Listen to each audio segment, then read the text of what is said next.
तो ये है यूएसपी ऑटो। ये एक कार्बन प्लेटेड जूता है। इसकी रिसेंटली मैंने अनबॉक्सिंग की थी, तो अगर आप चैनल पे नए हो तो वो वीडियो आप देख सकते हो। उसमें मैंने इसका फर्स्ट इंप्रेशन शेयर किया हुआ है। और अभी फिलहाल पिछले कुछ दिनों में मैंने इसको यूज़ किया हुआ है। इसके अराउंड 120 किलोमीटर कंप्लीट हो चुके हैं और आज मैं इस वीडियो में इसका मेरा 100 किलोमीटर का एक्सपीरियंस शेयर करूंगा। तो कसं काय मंडळी, एंड आई होप आप सब लोग अति उत्तम होंगे। तो जेकेआर फ्रेजर के ड्रामा के बाद मैंने ये वाला जूता ऑर्डर किया और इस वाले जूते ने मेरा जो रनिंग का एक्सपीरियंस है ये अच्छा खासा इम्प्रूव किया है। बट ये जूता है ना, ये जूता एक जगह पे मार खाता है, एक जगह पे। तो इसके लिए पूरी वीडियो देखना, मैं एक्सप्लेन करूंगा इसमें मुझे क्या क्या अच्छा लगा, क्या क्या बुरा लगा। तो शुरुआत करेंगे इसके अपर से। इसके अपर को भाई दाद देनी पड़ेगी। जितने अभी तक मैंने जूते यूज किए, ये भाई वेंटिलेशन के मामले में एसी है, एसी। क्योंकि इसकी खासियत क्या है, इसका जो अपर मेश है ना, ये कहीं पे भी मोल्ड नहीं होता, मतलब आपके पैर को टच नहीं होता। तो जब इसमें से हवा अंदर जाती है ना, तो आपके अराउंड अराउंड ये वाले पोर्शन तक आपको फील होता है कि हवा पास हो रही है और एकदम ठंडा लगता है। तो उसकी वजह से ना मैं ये जूते को एसी बोल सकता हूँ। अगर समर में अगर किसी को दौड़ना है और वो 8-10 किलोमीटर से ऊपर दौड़ते हैं, तो भाई ये जूता उसको वो फील देगा ना जो कोई जूता नहीं दे सकता। अब तक मैंने जितने भी जूते यूज किए हैं, इसका जो अपर है, क्योंकि ये थोड़ा सा स्टर्डी है ना, तो ये आपके पैर को चिपकता नहीं है, एक गैप बनी रहती है। तो उसकी वजह से यहाँ से यहाँ तक आपको वो हवा महसूस होती है जो अंदर से पास होती है। तो इसमें हीटिंग का इशू जरा भी नहीं है। मतलब ये एक बेंचमार्क है। इवन निम्बस 27 में भी मुझको बहुत दिक्कत हुई थी हीट की। ऑल दो वो जूता 16,000 पे लॉन्च हुआ था, इसको मैंने 2200 रुपए में लिया। ये 4000 रुपए का जूता है, लेकिन ये वाला जो एसी वाला इफेक्ट क्रिएट करता है उसको कोई रिप्लेस नहीं कर सकता। इवन जेक्यूआर फ्रेजर भी नहीं, क्योंकि जेक्यूआर फ्रेजर पैर को चिपक जाता है। तो चिपकने के बाद उसके अंदर वो वेंटिलेशन नहीं बन पाती जो इसमें बन। अब बात करेंगे इसकी लेसेस के बारे में। तो लेसेस इसकी अच्छी है। इसका एक डाउन साइड भी है, तो डाउन साइड में बात करेंगे। लेकिन इसका जो होल्ड है, देखो मैं ये सिंगल नॉट यूज करता हूँ सिर्फ, तो इस पे इसका होल्ड अच्छा है। लेसेस कहीं पे भी ऐसे नहीं होता कि निकल जाती है, वापिस आपको बीच में टाई करना पड़ता है जैसे मेरे एब्रॉस वाइजर में था। वैसे यहाँ पे सीन नहीं है, एक बार आप यहाँ पे टाई कर दो, 8 किलोमीटर तक जब तक आप खोलोगे नहीं तब तक ये खुलेगा नहीं। अब बात करते हैं इसके लिप के बारे में। तो अगर इंडिया में जितने भी बजट मैन्युफैक्चरर है, और ये जो बीच की लिप कैसे होनी चाहिए, तो भाई ये जूते से देखो, इसकी जो लिप है, इसकी लिप आपके पैर को अगर आप कहीं पे ढलान उतरते हो तो ये होल्ड करती है। मतलब ये आपको परेशान नहीं करती, लेकिन इसका जो ये कॉलर है, ये कॉलर आपके पैर को लॉक करके रखता है और इतनी अच्छी तरीके से लॉक करता है कि आपको जो स्पीड में आप हो उस स्पीड में आप वो ढलान उतर सकते हो। इवन निम्बस 27 में भी मुझको ये फील नहीं आया। स्टार्टिंग के ब्रेकिंग पीरियड के टाइम पे थोड़ा परेशान करती है 4 दिन तक, के बाद जब ये नरम हो जाएगी ना, तो ये आपके पैर को एकदम ऐसे स्लोप उतरते टाइम अच्छे से लॉक करती है। इनर सोल इसका ठीक ठाक है, ज़्यादा इंप्रेस नहीं हूँ मैं इसके इनर सोल से, और थोड़ा अच्छा हो सकता था। इवन एशियन एब्रॉज जैसे जो जूते हैं उनमें भी इससे अच्छा इनर सोल आता है, बट ऐसे कोई सच कंप्लेंट नहीं है क्योंकि कुछ तकलीफ नहीं दिया हुआ है। तो इसके लिए इनर सोल इसका ठीक ठाक लगा मुझको। मैं इसके इनर सोल को 50 मार्क्स दे दूंगा 100 में से। तो ज़्यादा इंप्रेसिव नहीं है इनर सोल, यहाँ पे और थोड़ा बेटर हो सकता था। अब इसके मिड सोल के बारे में बात करेंगे, जहाँ पे ये जूता शाइन करता है। एक जूते का परफेक्ट मिड सोल कैसा होना चाहिए, ये उसका एक प्राइम एग्जाम्पल है। इसका जो मिड सोल है, इसमें बाउंस भी है, ओके, और आप जब दौड़ोगे तो आपको ये कुशन भी देगा, बाउंस भी देगा, और आपको ये नी पेन नहीं देता है। बाउंस जो है वो बहुत कंट्रोल्ड है, ऐसे नहीं है कि उठा के फेंक देता है आपको आगे की तरफ ताकि आपको डर लगने लगे। क्योंकि जब प्लेट होती है तो उसके कॉम्बिनेशन के साथ अगर सोल थोड़ा सा ज़्यादा रिएक्टिव रहेगा ना, तो आपको फॉरवर्ड मोमेंटम मिलती है, लेकिन आपको डर भी लगता है कि आप आगे की तरफ गिर ना जाओ। क्योंकि मुझे शुरुआत में रेड टेप फ्लो प्लस में वैसे लगता था, बट इसमें वो कंप्लेंट नहीं है। इसका जो मिड सोल है वो इतना इंप्रेसिव है, नीज में पेन जरा भी नहीं होता। तो जो लोग नीज पेन से स्ट्रगल कर रहे हैं वो इस जूते की तरफ देख सकते हैं। इसका जो मिड सोल है वो अच्छा खासा आपका जो इम्पैक्ट है वो एब्जॉर्ब कर लेता है। इसके मिड सोल की वजह से मेरा इनर सोल वीक होने के बावजूद भी मुझे ये जूते ने परेशान नहीं किया। तो ये इसकी हाईलाइट है। ऑल ओवर इस जूते में जितना देर मैं दौड़ा हूँ मुझे एज सच नी पेन या बॉडी पेन या पैरों में थकावट या फटीग की कोई दिक्कत नहीं आई हुई है। तो इसके मिड सोल को 100 पे से 100 मिलते हैं, क्योंकि इसका मिड सोल की वजह से मैंने जो जेके और फ्रेजर में मेरा परफॉर्मेंस लूज किया था, इस जूते में मैंने रीगेन किया। अगर इसका जो मिड सोल है वो रेड टेप जैसे एकदम स्टिफ होता, एकदम चलने नहीं देता, तो शायद ही मैं इसके ऊपर दौड़ पाता। अब बात करेंगे इसके नीचे के सोल की।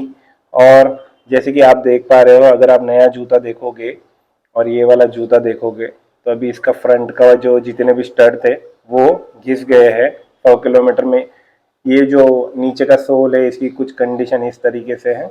यहाँ पे तो देखो, ये वाला जो आगे वाला फ्रंट जहाँ पे मैं लैंड करता हूँ ये अभी उखड़ सा गया है। बट आप मानोगे नहीं, ये जूते की जो वेट ग्रिप है, फिलहाल मैं बारिश में दौड़ रहा हूँ तो पूरा रास्ता गीला ही रहता है, बारिश आके गिर के चली जाती है। तो इसकी जो वेट ग्रिप है वो बड़ी इंप्रेसिव है। इवन इसकी वेट ग्रिप निम्बस 27 से भी मुझे ज़्यादा अच्छी लगी। कहीं पे भी ऐसे नहीं लगा कि जूता स्लिप हो जाएगा। इवन कुछ कुछ जगह पे जहाँ पे लोग चलते नहीं है, काई जमा हो जाती है, वहाँ पे भी ऐसे नहीं लगता कि स्लिप हो जाएगा, कहीं गिर जाएंगे। जहाँ पे भी ग्रीन सरफेस दिखता है वहाँ पे डर नहीं लगता ये वाले जूते में। तो ऑल ओवर इसका जो बॉटम है, ये वाला सोल, ये फैंटास्टिक बनाया हुआ है। इवन ये स्टड्स पूरे खत्म होने के बाद भी ये वाला जो ग्रिप है इसमें अच्छी खासी ग्रिप है। तो ये वाले स्टड्स अगर खत्म भी हो जाएंगे तो ये वाली जो ग्रिप है ये डेफिनेटली इसको होल्ड करके रखेगी। और इसमें एक रबरी इफेक्ट है, तो इसकी वजह से इसमें ना स्लिप होने के चांसेस मुझे बहुत कम लगते हैं। मैं बहुत कॉन्फिडेंस से दौड़ा हूँ ये जूते में, और आप बिलीव नहीं करोगे जो फ्लाइंग वाली फीलिंग आती है ये वाले जूते ने मुझको दी है। Even red tape flow plus में भी मैं स्ट्रगल करता था, ये वाले जूते में ना मेरा सिर्फ इतना सा ही पोर्शन टच होता था ज़मीन को।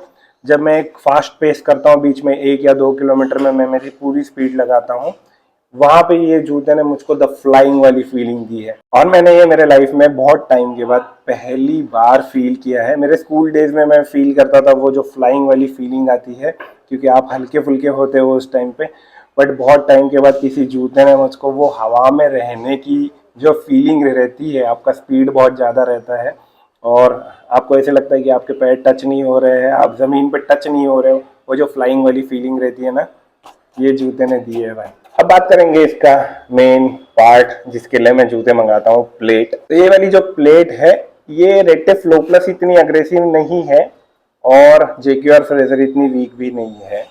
तो अगर आप इसको मुझे रेटिंग देने बोलोगे तो मैं इसको 100 में से 80 मार्क्स दूंगा, क्योंकि ये प्लेट आपको पुश भी करती है, ये प्लेट आपको मोटिवेट भी करती है और ये डेफिनेटली जितना काम करना चाहिए उतना काम करती है।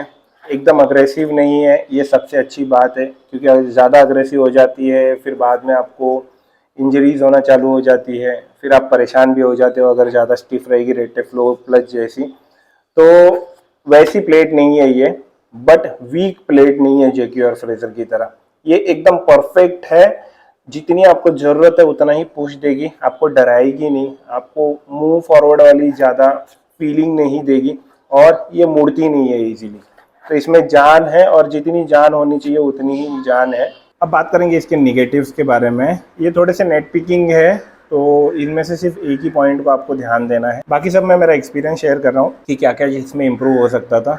तो इसकी जो लेसेस है, तो इसकी लेसेस जहाँ पे से निकलती है तो ये बड़ी ज़िद्दी है। ज़िद्दी इन द सेंस कि इसको आपको ना एक एक को खींचना पड़ता है। जनरली बाकी शू में एक बार मैं इसको लूज़ करके पैर अंदर डाल देता हूँ और इसको खींच लेता हूँ तो सब आ जाती है, लेकिन इसमें सिर्फ ये वाला सेक्शन आता है, बाकी ऐसे के ऐसे रह जाता है।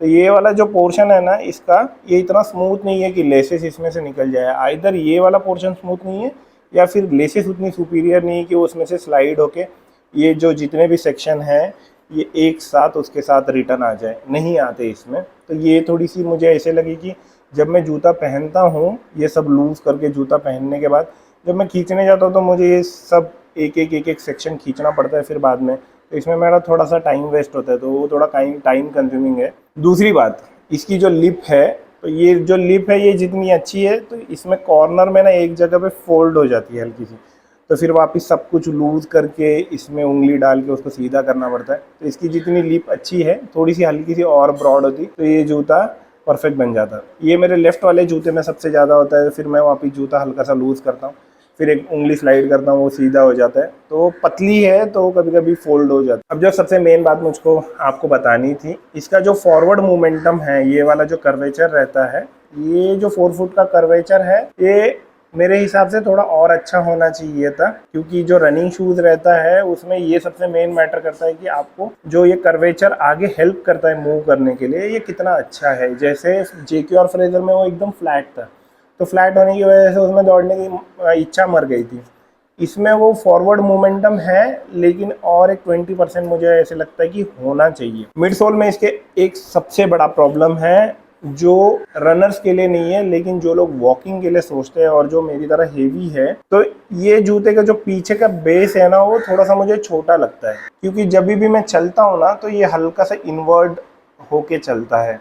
तो जब मैं चलता हूँ इसके ऊपर, क्योंकि मैं 1 या 1.5-2 किलोमीटर वॉक करता हूँ इसके ऊपर और फिर बचा हुआ मैं रन करता हूँ, तो जब भी मैं चलता हूँ ना इस पे, तो ये हल्का सा ऐसे इनवर्ड रोल होता है। और वो वाली जो बात है, ये रेटे फ्लो प्लस से ज़्यादा इनवर्ड होता है, क्योंकि अगर आप यहाँ पे देखोगे ना, तो ये वाला पोर्शन देखो इसका, ये ज़्यादा घिस गया है।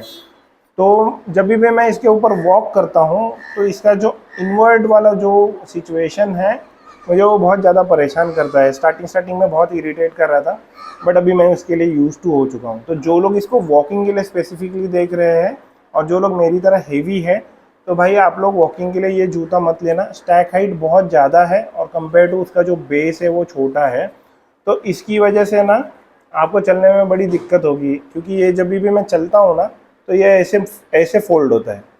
ये जो ऊपर की चीज़ है, आगे का पोर्शन कहीं और जाता है और पीछे का पोर्शन ऐसे जाता है, तो ये हमेशा ऐसे फोल्ड, चलते टाइम ये हमेशा ऐसे कंटिन्यूसली होता है। और यही इकलौती एक चीज़ है जो इस जूते को परफेक्ट बनने से पीछे रखता है। तो ये एक चीज़ है जिसकी वजह से मुझे ऐसे लगता है कि ये एक पॉइंट की वजह से परफेक्ट जूता बनने में मार खा गया। अब इसका फाइनल पोर्शन, इसका आउटर सोल, ये जो है नीचे का, तो 120 किलोमीटर के बाद अगर आप यहाँ पे देखोगे तो ये पूरे जितने भी स्टड है जो ग्रिप करने का काम करते हैं, ये पूरे घिस चुके हैं। तो अगर 120 किलोमीटर में इसकी ये हालत है, तो मेरे हिसाब से ये 300 से 350 किलोमीटर ज़्यादा से ज़्यादा लास्ट करेगा। और ये वाला जो पोर्शन है, ये वाला पोर्शन पूरी की तरीके से ये वेयर आउट हो जाएगा, क्योंकि ये स्टड्स थे ना वो बहुत बड़े थे। अगर आप अनबॉक्सिंग वाली वीडियो में देखोगे तो मुझे ये अच्छा लगा था कि ये जो स्टड्स है वो सही लगे थे मुझको। ये इसकी जो ग्रूव्स है कुछ इस तरीके से थी, ये भी वेयर आउट हो ही चुका है। लेकिन 120 किलोमीटर में अगर आप देखोगे, अगर आप हेवी रनर हो और आप रनिंग के लिए देख रहे हो इसको, तो ये ज़्यादा लॉन्ग लास्ट नहीं है रबर इसका नीचे का। ये इसकी यूएसपी भी है और ये इसका एक डाउन साइड भी है कि ये जल्दी वेयर आउट हो जाता है। ये ग्रिप बहुत अच्छी देता है आपको। मैं जब भी यहाँ से वहाँ डायरेक्शन चेंज करता हूँ, स्विच करता हूँ लोगों के बीच में से जब दौड़ता हूँ, तब मुझे ऐसा लगता है कि इसकी ग्रिप है वो सबसे बेस्ट है। लेकिन 120 किलोमीटर में इतनी जल्दी वेयर आउट हो गया, तो ये थोड़ा सा मुझे निराश कर दिया। बिकॉज मैंने सोचा था कि ये जो स्टड्स बने हुए हैं ये कम से कम 300 किलोमीटर तक तो चल ही जाएंगे। कोई भी नॉर्मली जूता एक 500 किलोमीटर चलना चाहिए मेरे हिसाब से। तो ये 120 किलोमीटर में इतने वेयर आउट हुए हैं, आगे जाके देखेंगे 300 किलोमीटर तक इसके ऊपर डेफिनेटली दौड़ने की कोशिश करेंगे, तो ये क्या कंडीशन होता है उस टाइम पे पता चलेगा। तो ऑल ओवर ये मेरे कुछ इंप्रेशन थे यूएसपी ऑटो के बारे में। बहुत बढ़िया जूता है, अगर आपको सेल में 2000-2200 रुपए के आसपास मिलता है तो आग बंद करके उठा लेना। वॉक करने वाले जितने भी है थोड़ा दूर रहे, क्योंकि ये हल्का सा इनवर्ड होता है इसकी स्टैक हाइट की वजह से। और ऑल ओवर मुझे ऐसा लगता है कि मैंने जितना पैसा इसके ऊपर डाला हुआ है मेरा पैसा वसूल हो गया है, जस्ट बिकॉज मुझे गर्म नहीं होता इसके। जो मेरा सबसे बड़ा मेन प्रॉब्लम है कि इसके अंदर गर्म नहीं होता, ये रिजॉल्व कर देता है। क्योंकि जैसे ही गर्म होना चालू हो जाता है आपको आपकी स्पीड स्लो करनी पड़ती है, आपको समटाइम्स ब्रेक भी लेना पड़ता है, आपकी लिमिटेशंस आ जाती है इसके ऊपर। तो इसकी वजह से इसकी जो प्लेट है, इसका जो मिड सोल है, इसका जो अपर है और इसका जो बॉटम का सोल है, ये ऑल ओवर एक परफेक्ट एग्जांपल है। बस ये हल्का सा इनवर्ड नहीं करता ना, तो मैं इसको पूरे के पूरे मार्क्स दे देता था। बट ऑल ओवर मैं मेरे चॉइस से संतुष्ट हूँ। परफॉर्मेंस के बारे में पूरा सेटिस्फेक्शन दिया है भाई ये जूते ने, इससे मेरी कोई कंप्लेंट नहीं है। बस वॉक करते टाइम थोड़ा सा हल्का सा मुझे परेशान कर रहा था स्टार्टिंग में। Now I am used two of that. अगर किसी को लेना है तो डेफिनेटली आप इसको पिक कर सकते हो। तो अगर आपको इसको बाय करना है तो सेल के टाइम पे, जैसे अभी इंडिपेंडेंस सेल आ रही है, तो उस टाइम पे आप इसको बाय कर सकते हो। कूपन्स के साथ अच्छा खासा इसके ऊपर डिस्काउंट आ जाता है। तो इसके रिगार्डिंग अगर कुछ क्वेश्चंस रहेंगे तो मुझे कमेंट सेक्शन में लिखना, मैं डेफिनेटली आंसर करने की कोशिश करूंगा। इस वाले वीडियो में इतना ही। अगर वीडियो अच्छी लगे तो लाइक, सब्सक्राइब, शेयर। मिलेंगे नेक्स्ट वाले वीडियो में, तब तक के लिए गुड बाय।